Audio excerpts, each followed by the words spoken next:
honor al mérito, una de las de los reconocimientos más importantes a la trayectoria y a la labor que realizan especialmente jefes de Estado de la región. Vemos está también acompañada no solamente por la presidenta de la Asamblea Nacional, Gabriela Rivadeneira, también la acompaña el ministro de Defensa, Ricardo Patiño, y toda la mesa directiva que está compuesta en el hemiciclo de la Asamblea Nacional.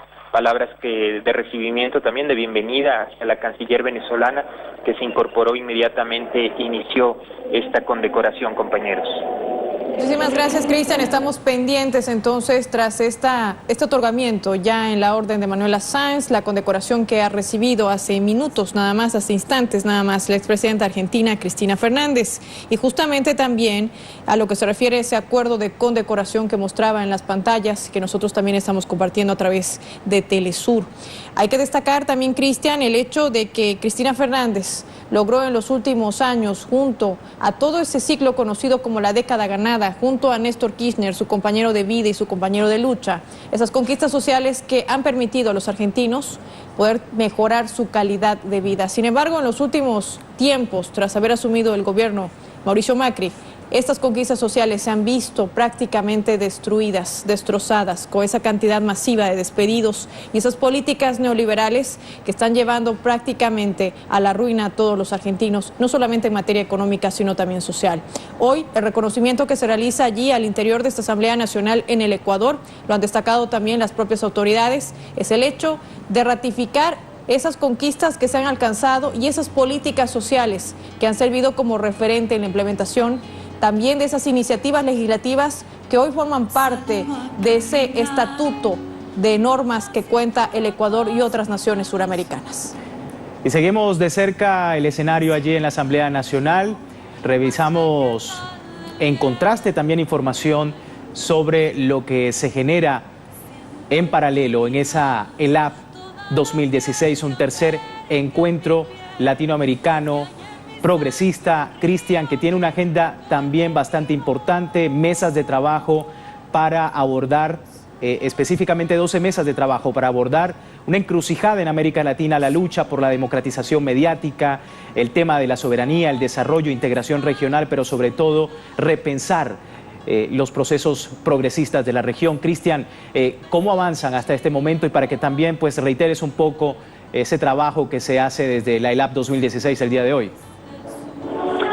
Así es, Luis, una agenda intensa, como tú ya lo mencionas, se lleva en paralelo con la condecoración de Cristina Fernández de Kirchner. En paralelo también se llevan a cabo en todos los centros de encuentro latinoamericano progresista estas mesas de debate, de discusión, intercambio de experiencias, donde se agrupan y convergen todas las tendencias de carácter progresista de la región, y no solamente de Latinoamérica, sino a nivel continental. Ayer tuvimos la oportunidad incluso de poder entrevistar a varias personalidades que provienen de pueblo kurdo, de distintas partes del continente africano, el continente asiático, el continente europeo.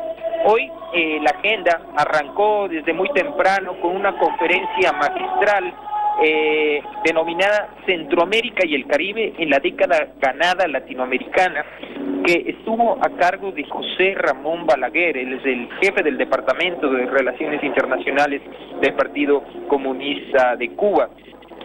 Así empezó la jornada el día de hoy con esta conferencia magistral en Cispal, en la sede de Cispal, al norte de la capital ecuatoriana. Luego de culminada esta conferencia, se dio parte de la agenda de la ELAP, justamente la condecoración en la que estamos presentes, y ustedes pueden apreciarlo a través de las pantallas de Telesur, este acto de condecoración a la expresidenta de la República Argentina por parte de la Asamblea Nacional del Ecuador, y que se está desarrollando en estos momentos en el Salón Nela Martínez, en el pleno de la Asamblea. Continuará el encuentro latinoamericano con una mesa de debate, una mesa redonda hablando sobre el capitalismo de casino y paraísos fiscales hacia un debate global. Recordemos, este es uno de los puntos neurálgicos del tema de un pacto ético latinoamericano en búsqueda de frenar las inversiones en paraísos fiscales que afecta la economía de los países latinoamericanos. Esta mesa de debate estará compuesta por el canciller ecuatoriano Guillón Long. También tendremos en esta mesa redonda a Ana Teresa Morales, ex ministra de Desarrollo y Economía Plural de Bolivia. También estará Pedro Páez, superintendente de control de poder del mercado de Ecuador, entre otras personalidades. Hay otra mesa también redonda donde se estará tratando la temática movimientos sociales, partidos políticos y de gobierno, también en una de las salas de CIESPAL, en donde se espera a algunos pensadores. Estamos pendientes entonces, Cristian, parte de la agenda que se desarrolla allí en el Encuentro Latinoamericano Progresista 2016, que culmina este 30, donde se pretende llegar a un pacto ético y también poder derrotar la activación de este Plan Cóndor en nuestra región. Ahí vemos en pleno, de pie, para recibir a la expresidenta de Argentina, Cristina Fernández, quien hace en este momento uso de la palabra. Escuchemos.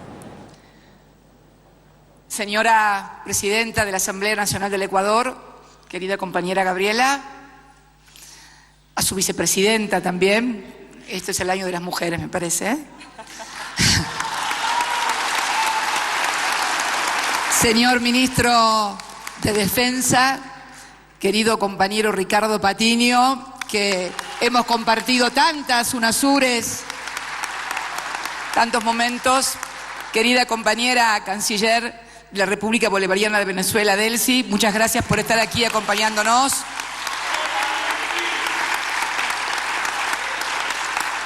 A los integrantes de los movimientos sociales, políticos, organizaciones sindicales, organizaciones juveniles, de mujeres, a todos los que hoy han querido acompañarnos en este momento. Primero, quiero decirles que siento un inmenso honor de tener colgado en mi cuello esto que es nada más ni nada menos que la máxima condecoración que otorga esta honorable Asamblea Nacional, donde reside el poder popular de este nuestro querido país, Manuela Sáenz, pero que, debo decirlo, no lo tomo en términos individuales, más allá de la generosa descripción que de mi persona hizo Gabriela, y se lo agradezco mucho.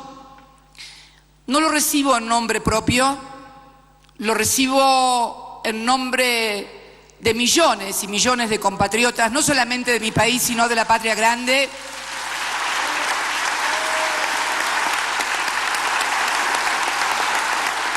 que en este proceso virtuoso, inaugurado por la región durante el siglo XXI, han vuelto a sentirse parte de su país, que por momentos los expulsaba, los negaba y los declaraba invisibles. Y debo decirlo que siento que no me la está entregando únicamente la hermana y querida República del Ecuador.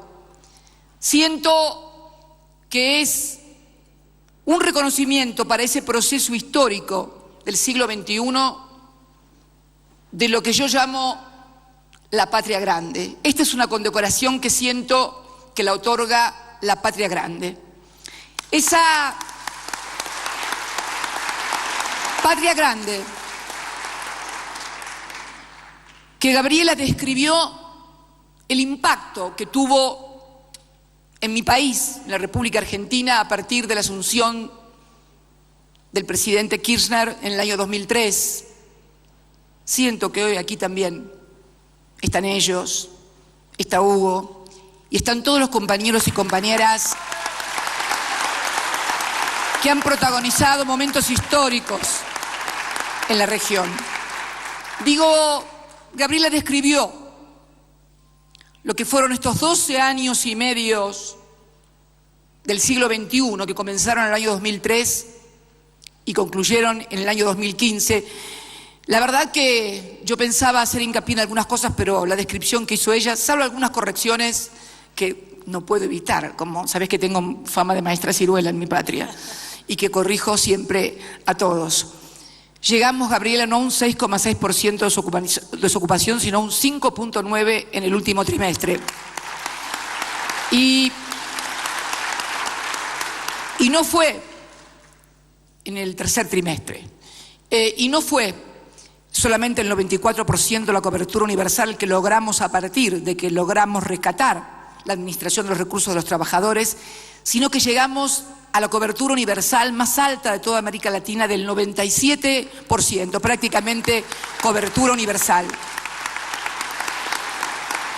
Y las universidades, que no fueron 13, sino que fueron 19, y que incorporaron, como vos señalaste, a miles de jóvenes, primera generación de universitarios de su país. Podríamos seguir, pero no es esto lo que hoy quiero hacer aquí frente a esta Asamblea Nacional.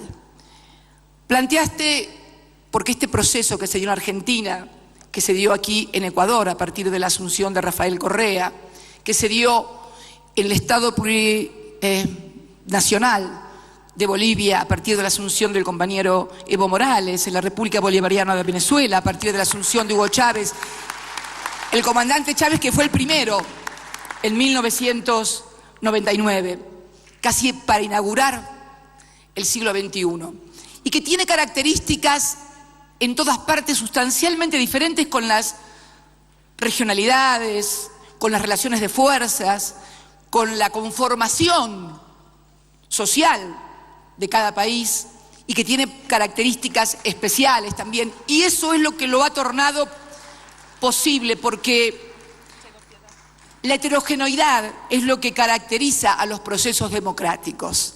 No que todos piensen y digan lo mismo, sino que a partir de objetivos comunes, como es la inclusión, la justicia social, la equidad, la igualdad, la lucha por la igualdad, que en definitiva todas se condensan, como digo yo. ¿Qué tal, Piedad Córdoba? ¿Cómo estás? Bienvenida. Se condensan en la lucha por la libertad. Pero señalaba Gabriela momentos históricos.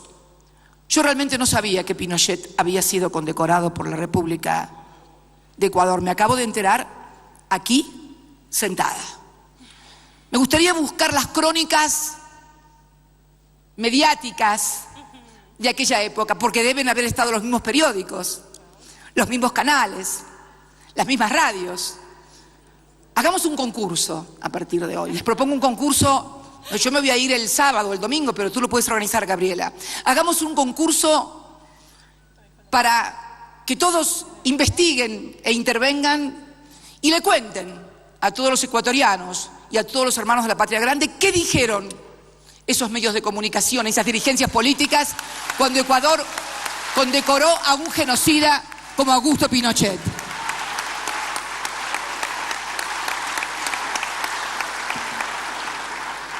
Y esto tiene que ver también con otro recuerdo que traía Gabriela de reconocimiento hacia nuestro país, hacia la figura de mi compañero, que fue cuando nuestro compañero presidente del Ecuador, Rafael Correa, tuvo aquel intento destituyente.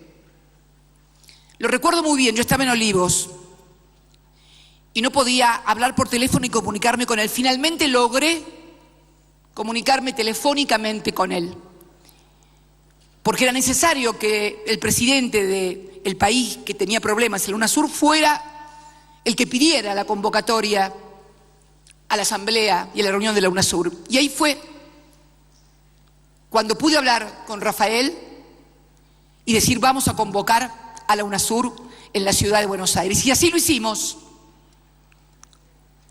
Y así paramos ese intento destituyente. Como también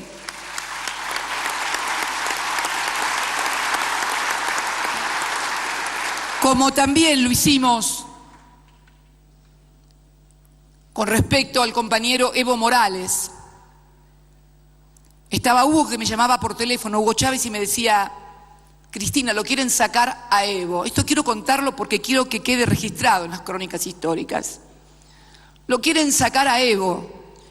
Pero Hugo, le digo, yo lo llamo, me da su secretario y no me atienden el teléfono, me dejan esperando 15 minutos y yo no puedo. En ese momento presidía la UNASUR Michelle Bachelet por Chile. Bueno, finalmente no podía comunicarme, estuve 2 o 3 días intentando comunicarme. Hugo me seguía machacando la cabeza, me llamaba, ya me había ido yo el fin de semana a Calafate y me seguía martillando la cabeza. Lo quieren destituir, pero si no me atiende el teléfono es que no se lo pasan. ¿Cómo no se lo van a pasar, Hugo? Le digo. Y entonces, dile a tu embajador, me dice, dile a tu embajador que vaya él hasta el Quemado, hasta el Palacio del Quemado. Y ahí tomé el teléfono y lo llamé a mi embajador, a nuestro embajador de la República Argentina, y le digo, haceme el favor, andate hasta el Quemado, pero vos, con tu teléfono, y hasta que no des con Evo Morales y que te pongan con él, no parás. Bueno, teníamos muy buen embajador también, y llegó al Quemado, y por ahí me llama una voz del otro lado del teléfono, jadeante, diciendo, acá estoy. A 1 hora había pasado aproximadamente de las instrucciones. Ahí pude comunicarme con Evo, que me pasó el teléfono, y le digo, compañero, hace 3 días que quería hablar con usted y no podía. Sus secretarios me pasaban el teléfono y me dejaban en el teléfono. Silencio del otro lado. Y le digo, Evo, convocamos a una... Convoque, compañera. Y ahí, junto a Michelle Bachelet, se convocó aquella histórica reunión en la Casa de la Moneda, donde además se obtuvo la declaración de la moneda, donde la totalidad de los presidentes de la UNASUR intervinieron en lo que era un incipiente golpe contra Evo Morales. De aquellos tiempos a estos tiempos, señalaba a Gabriela el avance de lo que ella denomina los restauradores del orden neoconservador. Es algo innegable en la región. Y tal vez la muestra más evidente de esta modificación en la relación de fuerzas haya sido que no hayamos podido detener el golpe institucional que sufrió nuestra compañera Dilma Rousseff en la República Federativa del Brasil. Debemos admitirlo como cuadros políticos.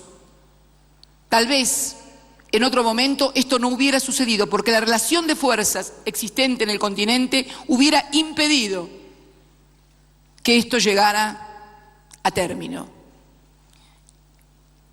Hubo otros intentos, como bien señalaba Gabriela, durante mis 2 periodos como presidenta. Yo creo que la derecha conservadora y restauradora de los viejos privilegios y de esa América Latina mera exportadora de materias primas, con millones de excluidos, intentó también un final para mí similar al de Dilma. Estoy absolutamente convencida que el proyecto era destituirme para que no pudiéramos terminar nuestros periodos de gobierno, en el cual habíamos sido mayoritariamente elegidos, y por lo tanto tener un relato mediático, la construcción de una imagen mediática, porque creo que como cuadros tenemos que ver cómo se está trabajando ahora. Lo estábamos charlando con Gabriela en su despacho antes de ingresar ahí. ¿Cómo se está trabajando en la restauración de ni siquiera lo que fue los 90? Creo que hay es pre a los 90. Yo digo que en mi país es pre-peronista, porque quieren un modelo que no sea industrializador, en donde la gente trabajadora, las clases medias, tengan una sensación de culpa por lo que lograron en estos años, y los que no tengan esa sensación de culpa y por lo tanto se resignen, tengan la convicción de que lo que lograron en estos años de construcción no se debe a procesos económicos y políticos como los que tuvieron lugar en la región, sino que se debe a su impronta personal, a su esfuerzo personal.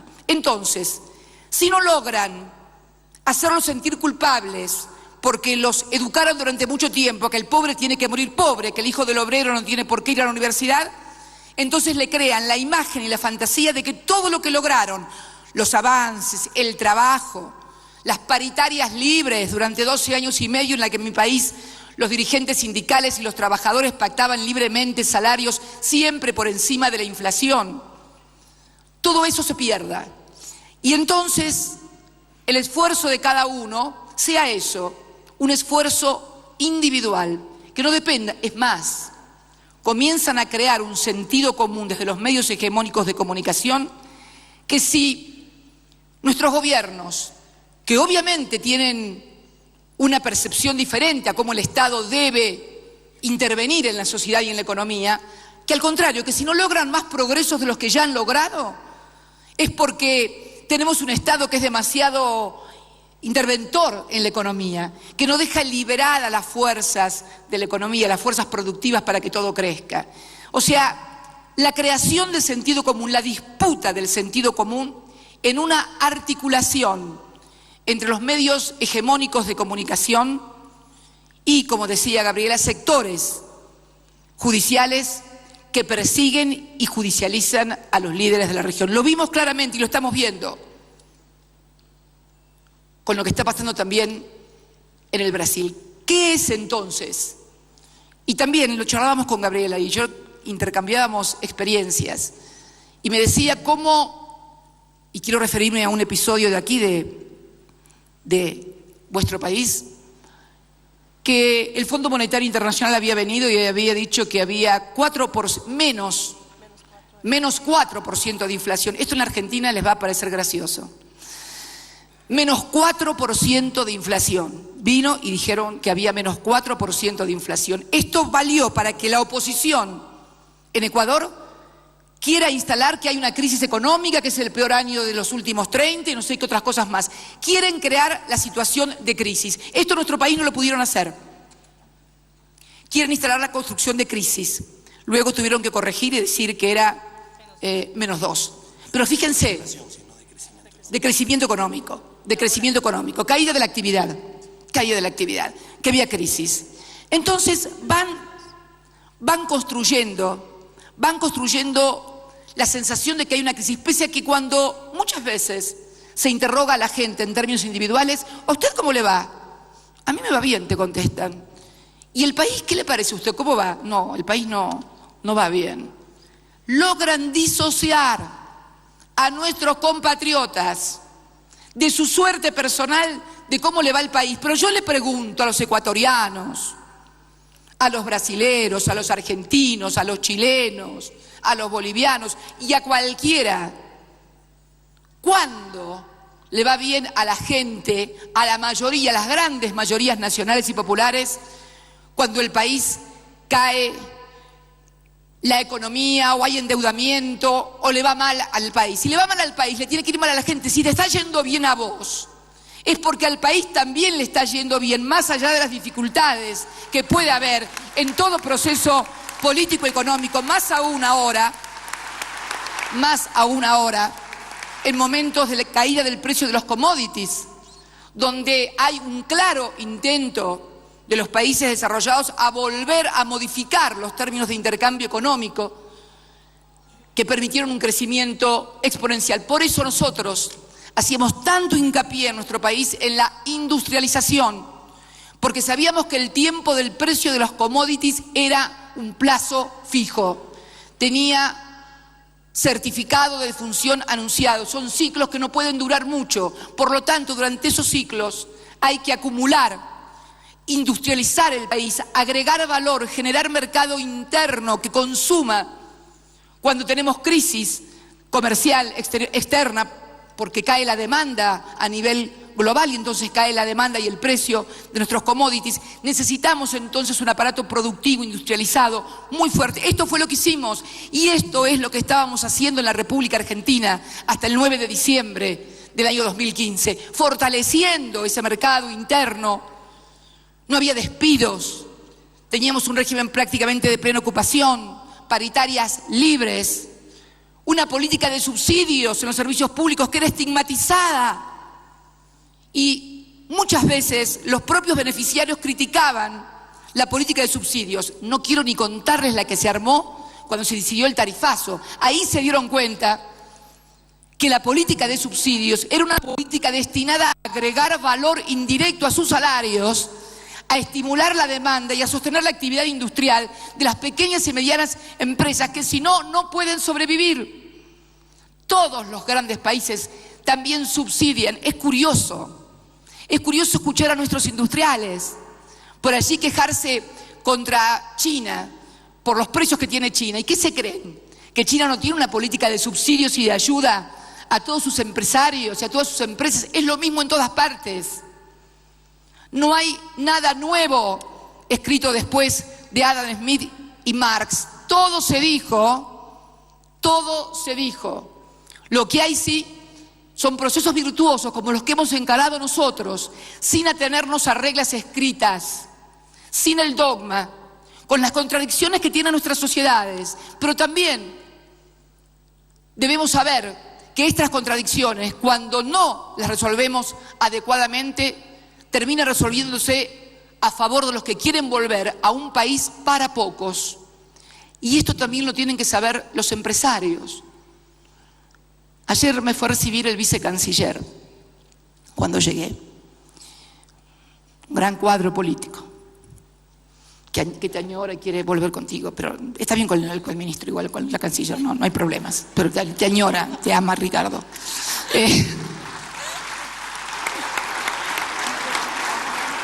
Y me decía la infraestructura, uno podía ver las carreteras. Algo similar ocurrió en la Argentina: infraestructura económica, infraestructura social, educativa, infraestructura científica y tecnológica. Del año 1990, 12 años, al 2002 se invirtió en infraestructura en mi país 18.000 millones de dólares. Era mala palabra, porque la inversión en obra pública era tomada como gasto por el Fondo Monetario Internacional. En los 12 años, del 2003 al 2015, 107.000 millones de dólares en materia de inversión para infraestructura. De todo tipo: económica, social, educativa, sanitaria, tecnológica. Tenemos 2 satélites orbitando en el espacio que cubren el territorio, diseñados y ejecutados estos 2 satélites, ARSAT-1 y ARSAT-2, por científicos argentinos en nuestro país. Entonces, me decía ayer charlando el vicecanciller, yo le decía, cuando él me hablaba de la obra de la infraestructura, y yo le decía, en nuestro país, en el año 2003, cuando Néstor asumió como presidente, había 12.000 empresas constructoras. En el 2015, cuando yo me fui, había, según datos del IERIC, no es una organización gubernamental, 24.000 empresas constructoras. Yo le decía esto, y el vicecanciller me decía, pero usted sabe una cosa, acá pasa lo mismo, pero muchas veces los empresarios que se han cansado de ganar dinero durante nuestras gestiones son críticos y quieren otro modelo, que es el que después viene y literalmente, y perdonen la expresión, termina reventando todo lo que es la incipiente industria nacional, a partir de la apropiación, una vez más, del sentido común. ¿Qué es apropiarse del sentido común? Hacerle esto que yo les comentaba recién, que una persona, cuando es interrogada acerca de su situación personal y lo que espera para el futuro, bien, a mí me va bien y me va a ir mejor, y al país no, al país le va mal. Cuando en realidad todos los indicadores y todo lo que sucede a su alrededor, es producto de lo que ella puede apropiarse, con esfuerzo, con capacidades propias, sin lugar a dudas. Ahí está la diferencia también en una sociedad, en cómo cada persona, cada empresa aprovecha estos procesos virtuosos donde hacemos del mercado interno, y fundamentalmente de una cuestión que viene discutiéndose hace mucho tiempo, que es si primero está la inversión o si primero está la demanda. Los que creamos y creemos en el mercado interno sabemos que primero está la demanda. Nadie invierte en un país que no consume, más en un mundo como el de hoy, donde hay excedentes económicos producidos por todas las empresas en todos los países del mundo. ¿Quién va a venir a invertir a un lugar donde se cayó el mercado interno? Las inversiones extranjeras que nosotros logramos venían producto de las sugerencias que le hacíamos a muchos de que si querían participar en el mercado interno, deberían también instalarse y producir en la Argentina, porque de esa manera generaban los más de 6 millones de puestos de trabajo que Gabriela mencionaba y que tenía directa vinculación también con la desocupación y que tiene directa vinculación con el nivel salarial. Si no hay baja desocupación, si no hay gran demanda de mano de obra con valor agregado e industrial, está claro que por más lucha sindical que den los mejores dirigentes sindicales, no van a lograr mejores salarios por una razón muy sencilla. Se produce la precarización laboral de hecho, producto de alto nivel de desempleo, de falta de trabajo y del temor de la gente a quedar sin trabajo, que termina aceptando inclusive ganar menos. Sí, esto está pasando. Hay gente que ha aceptado que le reduzcan el sueldo para no perder el trabajo. Impensable durante nuestra gestión. Impensable. Impensable porque teníamos un 5,9% de desocupación. Impensable porque había demanda de mano de obra. E impensable porque había un Estado y un gobierno que jamás hubieran permitido una cosa como esa. Entonces, creo que el gran desafío es, y creo que el ELAP hoy es un buen ámbito para ello, analizar cuáles son las causas de estos retrocesos. ¿Cuáles son las causas en la modificación de estas relaciones de fuerza? ¿Qué hemos hecho mal los que teníamos que hacer las cosas bien? A ver, no podemos echarle la culpa a la derecha que haga estas cosas, porque eso es. Me parece que tenemos que analizar qué no hemos hecho nosotros para lograr esto. Y lo charlaba con Gabriela porque es una cosa regional.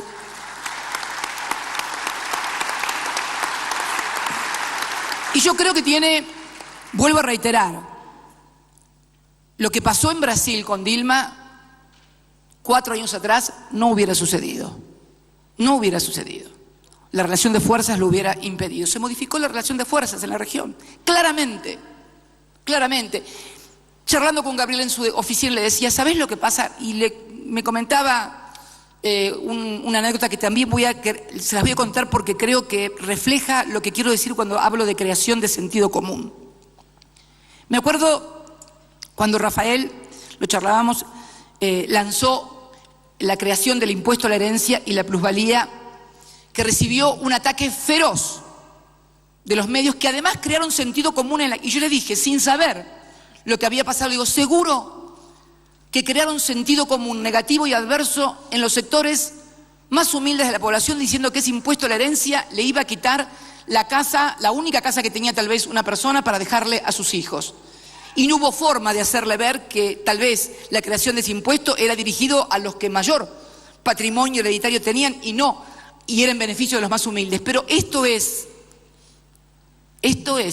el fenómeno contemporáneo de lo comunicacional, de las redes sociales, de la articulación en los medios concentrados y hegemónicos de comunicación, que tampoco, y pese a haber aprobado por una mayoría muy diversa en el Parlamento, y debe ser la ley más democrática que se haya tenido en la República Argentina, se discutió en asambleas a lo largo y a lo ancho de todo el país, no logramos ponerla nunca en su totalidad en marcha en lo que hace a los medios concentrados de comunicación. Esa fue una batalla perdida que tuvo gran impacto también en lo posterior. Pero refiriéndome a los compañeros de la región, nosotros tuvimos una gran integración política. Pese, como decía Hugo, que éramos, o el propio Evo, me acuerdo en la asunción de Evo, yo no fui, pero fue Néstor, y Evo en su primera asunción en La Paz, dice que, bueno, que la región estaba cambiando porque había un militar en Venezuela, un obrero en Brasil, una mujer en Chile. A Néstor le dijo, creo que era un intelectual, le dijo, creo que y le dijo el gran loro blanco, lo llamaba Evo a Néstor, porque los dos tienen un nariz muy grande, nada más que Evo es pueblo originario y Kirchner más europeo, no debe haber en este continente. Entonces, digo, teníamos una gran integración política, pero no tuvimos una integración comunicacional, ni tuvimos una integración económica. Integración comunicacional, ¿a qué me refiero? No articulamos lo que estaba pasando en cada uno de nuestros países, porque lo que dicen los sectores conservadores, restauradores aquí, es exactamente lo mismo que dicen en todos los otros países. Cuando uno veía los carteles agraviantes y sexistas contra Dilma Rousseff, eran los mismos carteles agraviantes y sexistas que se paseaban en las movilizaciones de Buenos Aires. Es más, logramos a través de unas fotos mirar que había gente que se trasladaba de la Argentina a Brasil a participar en las marchas de Fora Dilma y participaban en la Fuera Cristina en la Argentina. En Brasil, por distintas circunstancias, pudieron avanzar. En la Argentina no lo hicieron. Tuvieron que aguantarme hasta el 9 de diciembre, hasta el último día gobernando.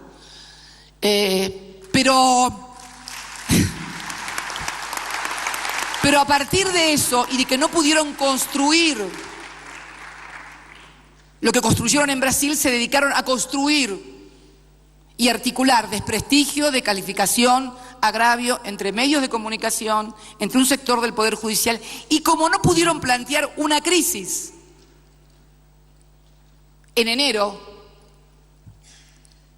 plantean escenarios post-crisis, a casi 10 meses después de haber devaluado, tarifazo, despidos, salarios a la baja, desmantelamiento de todos los programas sociales, desde Conectar Igualdad, como el que vos habías mencionado, pasando por las cooperativas de trabajo, por todo lo que era un entramado social destinado a sostener a los sectores más vulnerables, a los cuales no habíamos podido llegar, porque esta es otra limitación también.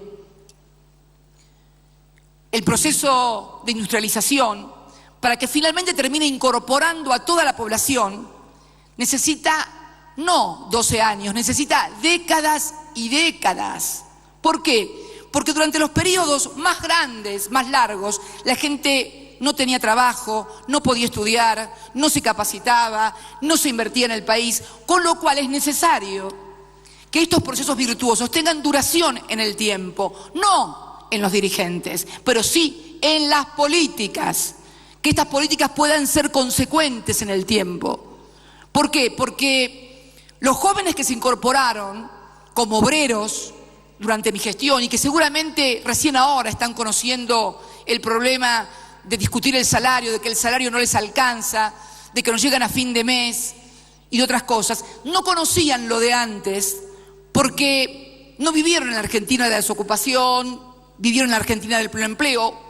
Un trabajador, por ejemplo, que se incorporó al mundo productivo de 27, 28 años, no vivió esa Argentina.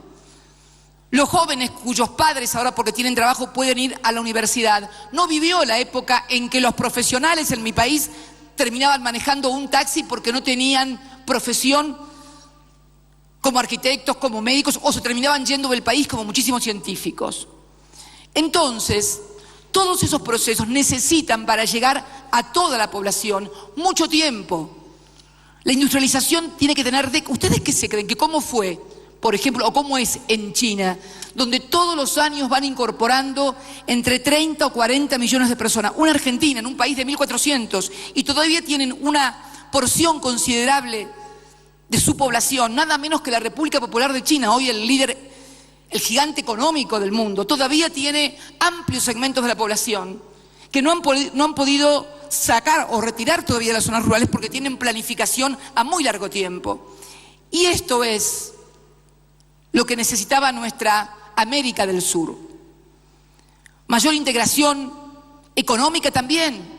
Cuando uno mira la economía del Mercosur, observa que el 80% del intercambio comercial es fuera de la zona y solamente no llega al 20% el comercio intrazona. Y nos encontramos entonces que de repente en Ecuador, en Bolivia, en Argentina compramos cosas a otros países que pueden provenir de los propios países que integran la región. No hemos tenido.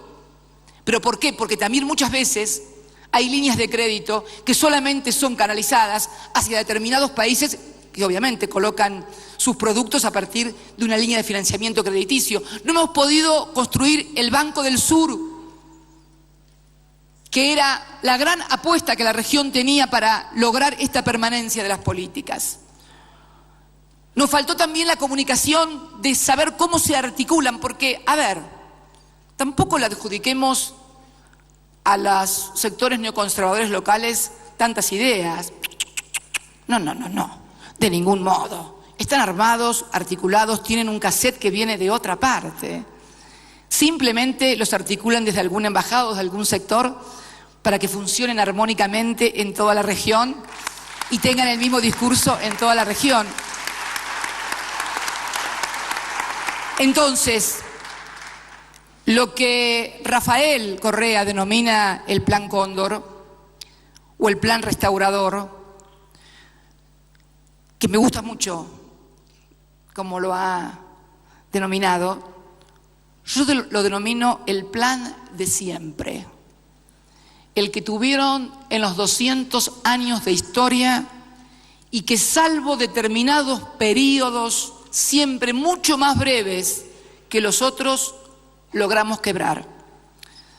Durante este siglo fue, creo, la experiencia latinoamericana, concretamente en América del Sur, porque quiero situarme en nosotros, en América del Sur, fue la experiencia política, regional, de gobiernos progresistas, incluyentes, absolutamente, incorporando a millones de sus conciudadanos y conciudadanas al consumo, a los bienes de la educación, de la salud, a poder tener una casa o un auto.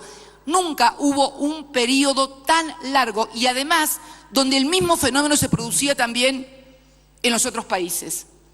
Y cada uno con sus modalidades, porque todos partían de lugares diferentes. Ninguno partía del mismo lugar, ni ninguno partía tampoco con los mismos grupos sociales, ni con los mismos sectores sociales. Entiéndanme, cada uno con sus particularidades, pero cada uno con sus particularidades lograron incorporar a millones de suramericanos a la vida digna o a la vida, porque en definitiva, si tengo que vivir sin poder tener mi casa, un auto, o que mi hijo, si no quiere ser obrero como yo, pueda tener derecho a la universidad, no es ningún lujo, es el mínimo derecho que el Estado debe asegurarle a cada uno de sus ciudadanos. Digo entonces que en este siglo XXI ha sido, y en los 200 años, el periodo más homogéneo y más extenso.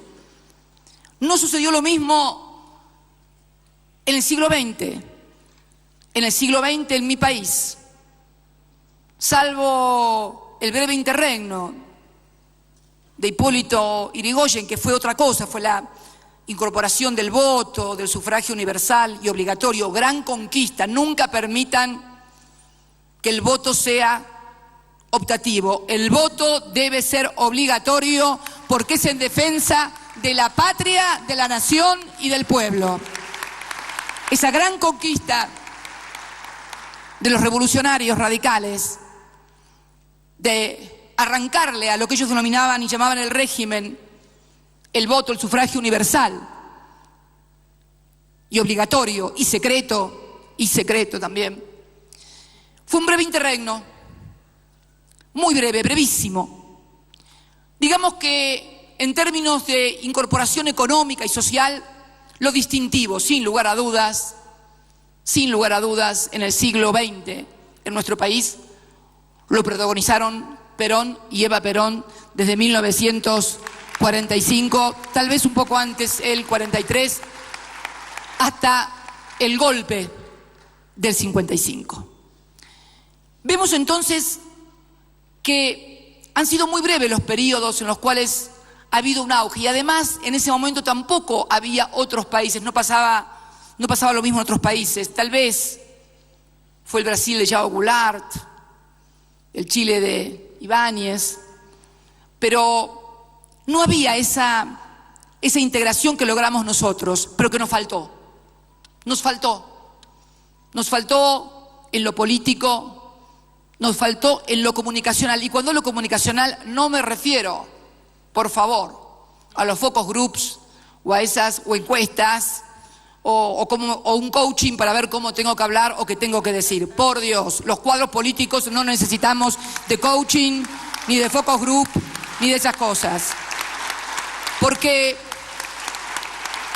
un coaching, un focus group o un encuestador o un sociólogo avesado te puede ayudar en una elección, pero después tienes que gobernar y ahí no hay coaching, ni focus group, ni sociólogo. Ahí tenés que saber qué es lo que vas a hacer con el país y con los millones que viven adentro. Y si crees que podés volver a un país donde solamente vivan bien 5, 6, 7 millones y el resto la nieta contra el vidrio, no hay coaching, no hay focus group, ni sociólogo que te ayude. No sé en qué tiempo, no soy pitoniza, ni pronosticadora, ni nada por el estilo, pero lo que quiero situarme es en un análisis de por qué suceden las cosas que suceden. Además, en un marco global también, donde tenemos que discutir cosas muy importantes. Y quiero finalizar con esto, porque Gabriela hizo mención a nuestra lucha contra los paraísos fiscales, contra los fondos buitres, hizo mención a esa histórica votación de la resolución marco para una legislación global en materia de reestructuración de deudas soberanas que obtuvo el voto de 136 países con el inestimable apoyo del G77 más China. No se pudiera haber logrado eso jamás si no hubiéramos trabajado fuertemente en ese grupo. Y Ecuador, querida Gabriela y Ricardo, acaban de ser elegidos por unanimidad para el próximo año, el pasado día viernes, para presidir el G77 más China, que en realidad ya no es.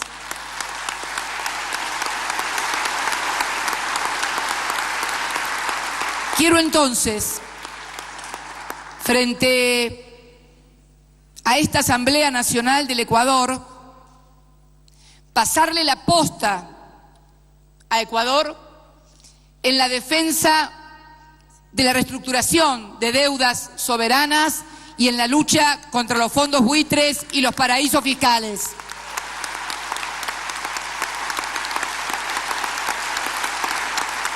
Los ciudadanos deben saber. Entiendo que hay una propuesta del gobierno de Ecuador de incorporar a la boleta de elecciones la pregunta a cada ecuatoriano, a cada ecuatoriana, si un candidato que tiene cuentas o fondos en paraísos fiscales puede presidir la República sin se imaginan lo que pienso, pero sin querer inmiscuirme en cuestiones internas. Yo quiero decirles a cada ecuatoriano y a cada ecuatoriana que cada peso que alguien tiene en un paraíso fiscal es un peso, un dólar o como quieran llamarlo, que le sacaron a la educación, a la salud, a la infraestructura, a la vivienda y a los derechos de cada uno de los ecuatorianos y ecuatorianas que viven acá, porque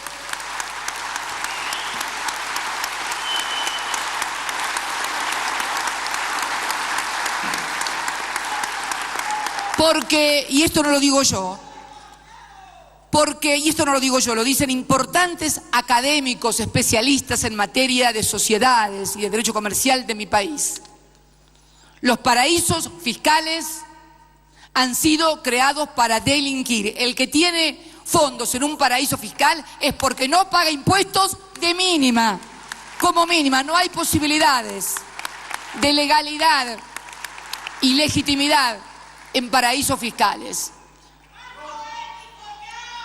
Creo entonces que esta importante resolución que obtuvimos en el marco de Naciones Unidas, y Gabriela, no creo que pese a decisiones que se tomaron luego en mi país, esto esté perdido, al contrario, porque el tema del endeudamiento y las nuevas crisis recurrentes globales que van a venir producto del endeudamiento de los países no se terminaron hoy. Van a seguir y se van a profundizar, porque es la forma en que los países desarrollados tienen de transferir sus propias crisis endogámicas hacia la periferia del mundo. Esto tienen que entenderlo. Por eso el G20 se constituyó allá por el año 2008. Me tocó participar en la primera reunión, cuando todavía Bush era presidente de los Estados Unidos, ya había sido electo Barack Obama, pero él participó en la primera reunión del G20. Y yo creo que se formó a partir de la crisis de Lehman Brothers, pero que luego se extendió como una mancha de aceite a todo el planeta y que aún persiste. El Fondo Monetario dice un año va a haber tanto crecimiento de la economía mundial o del comercio, y a los 2 o 3 meses lo vuelve a ajustar siempre a la baja. Entonces, me acuerdo que en aquellas reuniones del G20 se introdujo la cuestión de los paraísos fiscales. La introdujo el entonces presidente de Francia, Sarkozy, y también yo, que lo planteamos en el mismo G20. Y a partir de ahí siempre fue una constante intentar lograr que hubiera una legislación global en la materia que impidiera el tema de los paraísos fiscales. Pero claro, cuando vemos quiénes son los que tienen los mayores paraísos fiscales, sabemos por qué hay paraísos fiscales y seguirá habiendo en el globo. Creo entonces que el rol del Ecuador, presidiendo el G77 más China, va a ser vital en lo que hace a reestructuración de deuda soberana y en lo que hace a paraísos fiscales. Esta crisis que no se termina de ir, que empezó en el año 2008 y que se va a seguir profundizando, porque es una crisis que se repite también hoy ya en los países centrales con la concentración del ingreso.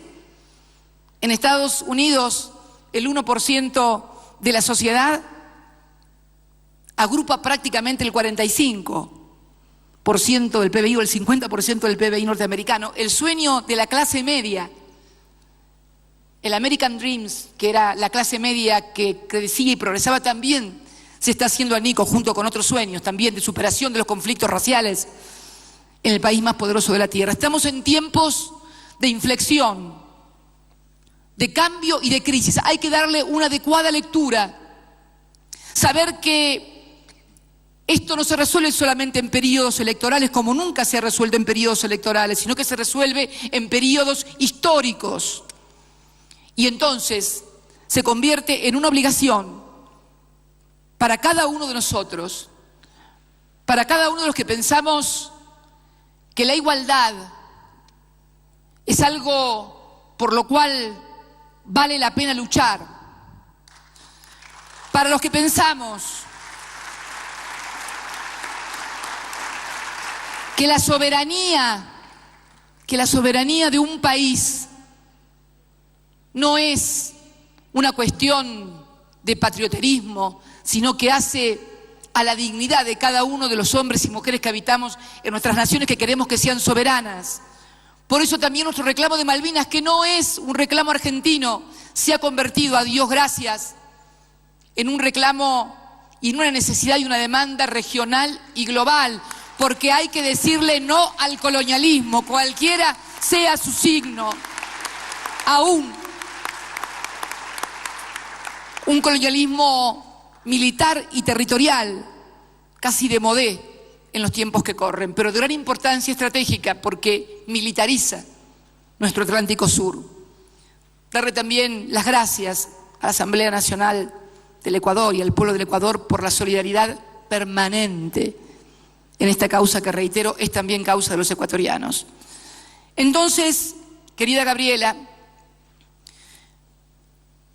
quiero agradecerte este gesto de esta maravillosa condecoración, pero quiero que cada hermano que vive en el rincón más alejado de nuestra patria grande, la América del Sur, sepa que hubo mujeres como Manuela Sáenz. Por favor, no pretendo compararme a ella en absoluto. Que hubo otras mujeres militantes, como recordaba Gabriela cuando era joven. Yo me recordó que soy un poco más grande que ella, además, lo cual está muy bien. Que luchábamos por la igualdad, por la libertad, por un país libre, justo y soberano. Recordarles que cuando nosotros no estemos, cuando yo no esté, va a haber otras Gabrielas, otras Cristinas, tal vez con distintos lenguajes, tal vez no sean iguales a nosotras, pero que la semilla que plantaron San Martín, Bolívar, Belgrano, no fueron tiradas al viento. Florecen, germinan con todas las dificultades que le ponen cuando nos someten a sequía, cuando nos ponen trabas, cuando nos impiden, pero que siempre, porque están en la esencia del ser humano, están en la esencia de la condición humana. Lo que nosotros queremos, lo que nosotros pedimos, que es igualdad de oportunidades, libertad para expresarnos, una economía que permita progresar a los pueblos, es lo que piden millones y seguirán pidiendo millones siempre. Que podrá haber momentos más o menos felices en esa larga lucha, pero que tenemos que saber que hay millones dispuestos a tomar la posta, tomar la bandera y, como decía Gabriela, llevarla a la victoria. Muchas gracias por todo, a todos y a todas.